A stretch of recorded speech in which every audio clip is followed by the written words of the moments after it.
Well, so far we have checked out health and fashion, including, as we just talked about, Preston Manning's hair. Today on our continuing look at what's hot, the latest craze in CD-ROM games.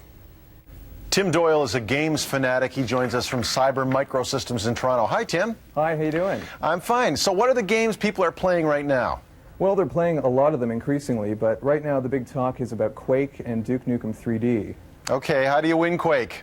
Well, both of these games are first-person virtual combat experiences. They're not the first of their genre, but they're both ones in which you race through mazes and kill monsters and complete levels and do a whole variety of things to apocalyptic sound scores. So they come from the same family that gave us Doom and Mortal Kombat and all those others? You got it. All right. They're adrenalized. So what makes them more advanced than Doom? I remember when Doom came out, everyone thought it was, you know, the 3D game of the century. Well, it seems the peculiar logic of the computer industry is that whatever's new and latest is the best, and that's what has got everyone's attention.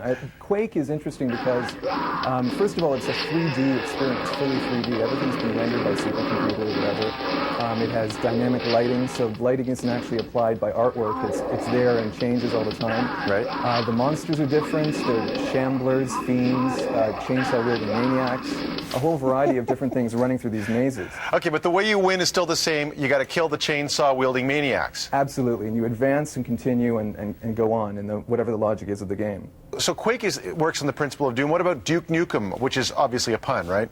Absolutely. Well, Duke Nukem is more, it's got more of a pop sensibility, whereas Quake is kind of apocalyptic and grim and all shadows. Duke Nukem has got sort of a voiceover of gimme some and racing through red light districts and shooting up aliens and space stations and a whole variety of things that it's almost like you can describe Duke Nukem as, whereas in Quake you kill them, they die, and Duke Nukem they die with a smile on their face. So well, does that mean that Duke Nukem, I mean, is it fair to say Duke Nukem has more of a plot? Could you say that these games have a plot, or at least some sort of shadowing of character? Well, that's exactly it. I mean, most people who play this game don't really care what the plot actually is. Duke Nukem is more structured. You actually have to combat aliens in a variety of settings, and you go toward a finale, whereas in Quake it's less structured that way. It's more just the experience. Let's talk about who's playing these games. I mean, if I was a parent and someone told me, you know, your kid just killed somebody with a chainsaw and tracked blood through the room, I would be somewhat concerned. I mean, are these young kids playing? Are they older teenagers? Who are the kids, and what is the effect on them? Well, surprise, surprise, mostly it's 30-year-olds and 40-year-olds, high-income people who can afford the sort of high-level desktops that run these systems. I guess we don't have to worry about giving the tools of death to them, do we? Well, no, I mean, exactly. But younger kids, usually they're playing their dad's desktops or whatever else, or mom's, and it seems that I wouldn't take much fright about it. I mean, basically these are games that are harmless, they're distant, you walk away at the end alive. What about, I mean, one of the things that I think they're using to sell Quake is the idea that you can play Quake with a friend in another city or another country even. I mean, you can play Quake over the internet. Is that possible? Yeah, now it's a social phenomenon. They've got a thing on the cards, or I think it's just started, called Quake World, I believe, and you basically can be ranked around the world. They're all connected to one central server, and you play up to 16 people, and you can play everybody. You can play the brother you just yelled at. You can kill him in the maze.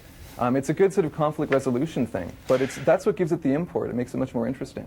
Do women play these games? Are girls playing Quake and Duke Nukem as much as the boys? Well, in this sort of testosterone-filled atmosphere, I wouldn't write them off, but it really is basically right now a primarily male phenomenon from what I've been told. However, that by no means rules them out as willing participants. Tim Doyle, thanks for showing us what's hot in the world of computer animation and games. Thank you. Bye. Bye-bye. I find this unbelievable. Well, it's so hot. You know, I was at the classical record section of a record store, and they were selling Quake 3D CDs there. You know, so people who are going out to buy Mahler symphonies are picking up Quake on the way out the door. There you are. In a minute, we will take a look at the new Canadian TV season, including a show that takes a poke at TV news itself.